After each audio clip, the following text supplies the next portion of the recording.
우리 양현정 참고인이시죠? 예. 그럼 예. 정배우 의원. 예, 예. 그 질의해 주시죠. 양현정 씨 그 맞으시죠? 네, 맞습니다. 예, 정말 죄송합니다. 그 큰 용기를 내 가지고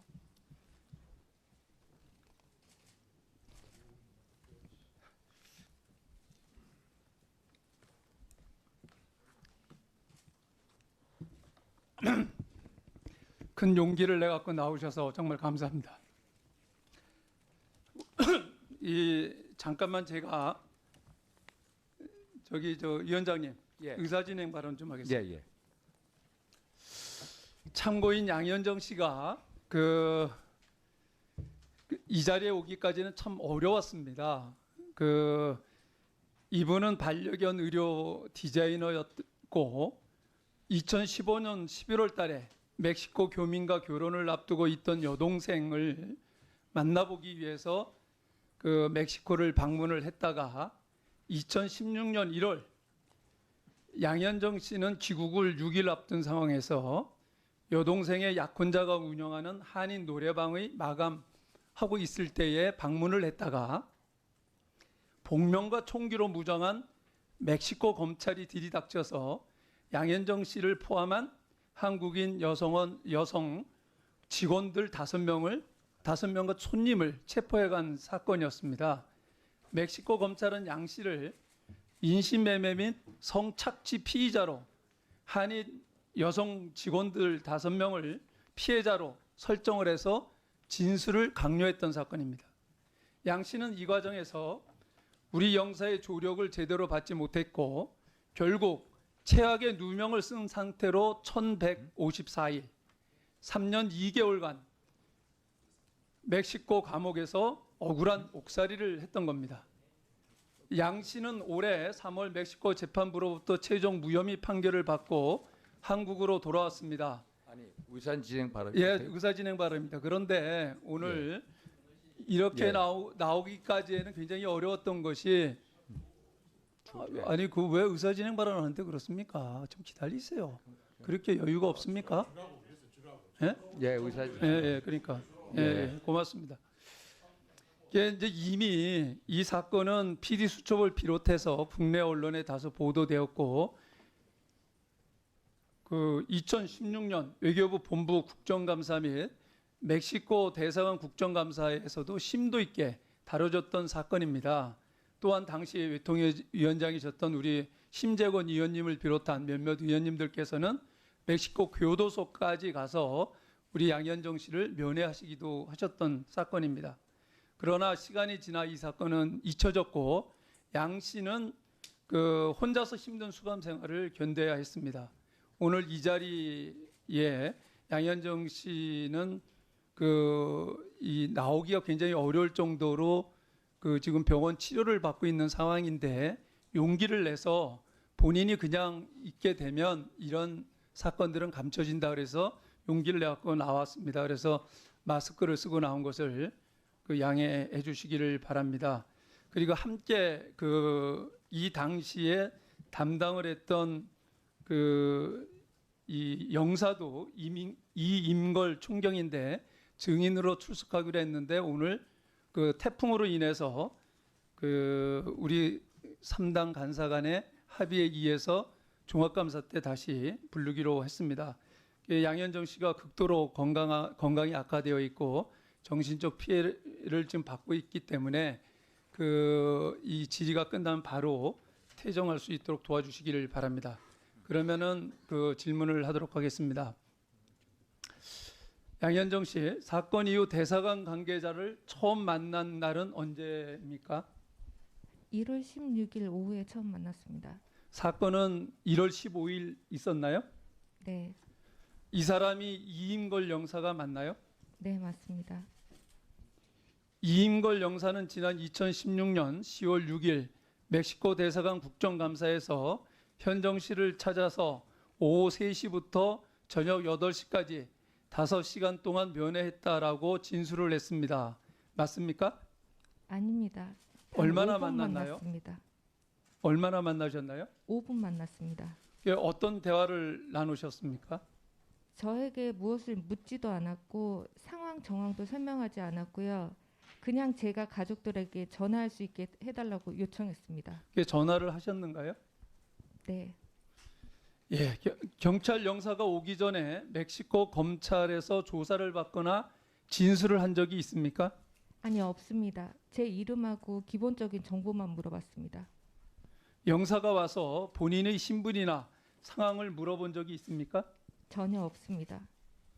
경찰 영사가 그 구치소에 있는 현정 씨를 위해서 어떤 일을 해줬는지 그 외교부에 제가 물어봤습니다. 그런데 다음과 같은 답변이 왔습니다. 1월 20일 담당 영사가 구치소를 방문해서 양 씨 변호사가 반입하지 못한 의류, 신발, 식음료 등을 수감 중인 양 씨에게 전달을 했다고 했습니다. 맞습니까? 원래 가족이 면회 일주일에 4번 가능하고요. 그리고 의류, 신발, 식음료 모두 반입 가능합니다. 단지 영사가 그 사실을 몰랐던 것뿐이고요. 영사가 몰랐던 것은 어떻게 하셨죠? 저에게 제 동생이 옷가 이런 거를 부탁을 해서 영사님이 산타마르타에 오신 적이 있는데 그때 저한테 말씀해 주셨어요. 면회가 안 돼서 내가 직접 가지고 왔다고 말씀해 주셔서 알았습니다. 그러면은 그 규칙이 가족 면회는 허용이 됐던 거네요. 가족 면회고 측근이면 다 네. 가능합니다. 예. 그리고 21일에는 그 보호구역으로 이감 조치가 됐죠. 네, 맞습니다. 예. 그때 커피 포토와 전기 온수 전극 등을 반입했고 주 3회 가족과 통화할 수 있도록 조치를 했다라고 국회에 보고를 했습니다. 이게 사실입니까? 아닙니다. 이것도 역시 그 규칙대로 한 거죠. 네, 원래 원래 규칙이 규칙이 예, 가능했던 거죠. 통화도 언제든 제가 원하면 할 수 네. 있는 거고요. 그리고 전기 온수 같은 것도 반입은 안 되고 교도소 내에서 구입할 수 있는 물품입니다. 예. 그렇다면 외교부가 현정 씨를 위해서 조치했다고 하는 것들은 허위로 볼 수가 있겠네요. 네, 그렇습니다. 17일 영사가 함께 연행된 다른 여성 피해자들에게 그들이 진술하지도 않은 진술서에 사인을 하라고 했는데 이 사실을 알고 있었나요? 전혀 몰랐습니다. 동생이 저 수감된 후 한 2주 후에 면회 왔을 당시에 동생에게 얘기를 들었습니다. 그 다른 여성 피해자들이 진술서 사인을 거부를 했다고 들었어요. 같이 연행된 그 한국인 남성이 거부했던 이유는 이 진술서는 양현정 씨를 인신매매범, 성착취범으로 모는 서류이니 절대 사인하지 말라고 했다. 이런 얘기를 들은 적이 있습니까? 이 역시도 산타마르타에 가서 2주 정도 지났을 때 영사나 변호사가 아닌 동생한테 직접 얘기를 들었습니다. 예. 다른 여성 피해자들은 사인을 계속해서 거부했지만 뒤늦게 나타난 영사가 지금 사인해야 한다라고 하면서 나갈 수 있다 이렇게 얘기를 했고 일단 사인을 하면 2차 진술에 수정할 수 있게 해주겠다 했는데 이 사실을 알고 있었나요? 몰랐습니다. 이것도 2주 동생한테 들었고요. 한 달 뒤 정도에 한국 여성분들이 저에게 미안한 마음에 면회 신청을 했고 면회를 하게 됐는데 그때 당시 상황들을 자세히 들을 수 있었습니다. 이게 결국 경찰 영사는 자신이 책임진다며 사인을 종용을 했고 이로 인해서 그 다른 여성 피해자들이 사인을 했던 건가요? 그러면? 네, 맞습니다. 그래서 이걸로 인해서 억울한 누명을 쓰게 돼서 3년 2개월간의 옥살이를 하게 된 건 맞습니까? 네, 맞습니다. 현정 씨는 2016년 10월 구속적부심 이의제기 인용으로 인해서 그 무죄 판결을 받고 출소할 수 있었죠. 네, 그런데 멕시코 검찰이 즉각 항소를 함으로 인해서 이게 무산이 된 거죠. 네, 맞습니다. 그 당시 멕시코 검찰의 증언을 따르면 핵심 증거는 검찰이 체포 당시 한국 대사관에 통역인 협조를 요청을 했지만 응답이 없었다 하는 게 멕시코 검찰의 주장입니다. 이게 판결문에 나온 얘기죠. 네, 영사가 서명한 영사 진술서는 최초 진술 5인의 다른 여성들의 의견이 수정 및 추가되었음을 확인했다. 그렇기 때문에 항소를 한 거죠. 네 맞습니다. 영사가 대동한 한국인 통역사 최모 씨 역시 한국어로 명확히 읽어줬고 다른 여성들이 이에 동의해 서명한 것이라고 하는 진술 등이 채택이 됨으로 인해서 항소가 성립이 된 거죠. 네 맞습니다. 다른 여성 피해자들이 이 사건 과정에서 탄원서를 작성했다고 하는데 알고 있었습니까? 그 당시에는 들어본 바는 없고 이후 동생에게 들었습니다. 그리고 한국 여성들이 저에게 면회 왔을 때 당시에도 들었습니다. 당시 면회를 와서 이러한 과정을 통해서 사인을 하게 됐고 이로 인해서 현정 씨가 구속 수감하게 됐다 하는 얘기를 들은 거죠. 네 맞습니다. 다른 여성 피해자들은 탄원서를 작성해서 그 당시 2016년도죠. 박근혜 전 대통령이 멕시코를 방문할 시에 교민 간담회 때 제출하겠다라고 해서 대사관에 제출을 했다는 얘기를 들었습니까? 나중에 들었습니다. 그런데 이게 그러니까 제출하려고 했는데 대사관에서 받지를 않았다라고 하는데 맞습니까? 네 맞습니다. 대사관에서 왜 이걸 받지 않았다고 들었습니까? 대사관 입장에서는 일을 크게 만들지 말라는 대사관 측의 얘기를 들어서 무산된 걸로 알고 있습니다. 출소 이후 다른 여성 피해자들을 만난 적이 있습니까? 따로 만난 적은 없고 통화 한 번 한 적 있어요. 최근에. 그리고 진술이 필요하면 도와주기로 했습니다. 예, 장관님 예, 지금 진술을 들으셨잖아요. 예, 예, 지금 이러한 유사한 사건이 지금 두 군데에서도 진행형으로 있다는 보고는 들어본 적이 있나요? 똑같은 건 아니지만 네, 그러니까 구속돼 가지고 형을 받은 사람도 있고 미얀마 금지 약물 거래 혐의로 징역 11년을 선고받고 16년도에 체포가 돼 가지고 지금 형을 살고 있는 분이 있어요. 네, 이분 얘기인즉슨 이 씨가 미얀마에서 사업할 당시에 고용했던 현지인 부부가 이 씨 차 안에 금지 약물을 몰래 넣어가지고 본인을 모략했다라고 했는데도 이게 받아들여지지 않아가지고 지금 현재 15년 형을 부과받고 형을 살고 있고요. 네, 필리핀 마약 판매 누명을 받고 무기형을 받은 분도 있어요. 네. 그래서 이런 부분들에 대해서 이러한 일은 혹시나 없는지 네, 다시 한번 전체적으로 점검을 해주십시오. 네, 지금 우리 참고인 진술을 보면서 아주 사소한 부분들이 이게 과거에 집으로 가는 길이라고 하는 영화를 보신 적이 있나요? 네, 네, 네, 그거 똑같은 겁니다. 그래서 이것은 결국 국가가 제대로 역할을 하지 못함으로 인해서 선량한 국민이 그것도 선량한 국민이 1154일 3년 2개월 동안이나 머나먼 말도 통하지 않는 나라에서 감옥 생활을 했다는 사건입니다. 이런 사건들이 여러 차례 있어가지고 지적을 했음에도 불구하고 이게 계속 이런 문제가 야기되는 것은 저는 도저히 이해가 가지 않습니다. 그래서 이 부분에 대해서 향후 이런 일들이 재발되지 않게끔 하기 위해서 어떻게 해야 될지 그거에 대한 로드맵 정리를 하셔서 보고를 해주시고요. 마지막으로 양현정 씨, 하실 말씀 있으면 말씀하시겠습니까? 읽어도 되나요? 말씀하시죠. 네, 읽으세요. 준비된 게 있습니다. 제가 이 자리에 서기를 결정 내리기까지는 너무도 힘들었습니다. 죽을 때까지 결코 꿈에서조차 떠올리고 싶지 않은 지옥 같았던 1154일을 돌이켜야 되는 것이 두려웠고 지금도 정신과 치료를 받으며 수면제로 잠을 청하며 정상적인 생활로의 복귀가 가능할지조차 의문인 상황에서 또다시 피해자가 되는 것이 아닌가 너무 두려웠기 때문입니다.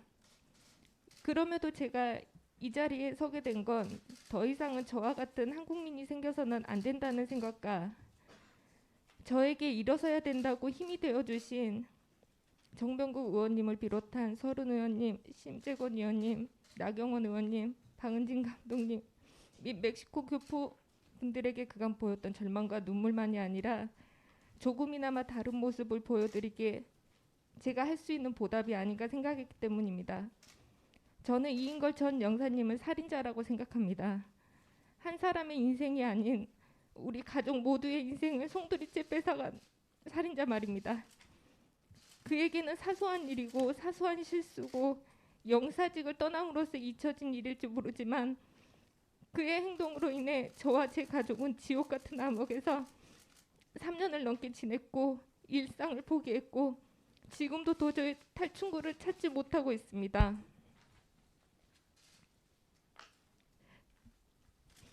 허위로 꾸며진 진술서라는 사실을 알면서도 굳고 서명을 거부하는 한국 피해자 여성들에게 서명하도록 하고 변호인 적격 및 통역은 신경조차 쓰지 않았으며 상상조차 할 수 없는 정도의 저의 인권 유린에 대해서도 침묵한 정도가 아니라 저를 중범죄인 양 인터넷에 유포하기까지 하였습니다. 본인의 가족이라면 본인의 딸이었다면 이렇게 할 수 있었을까요?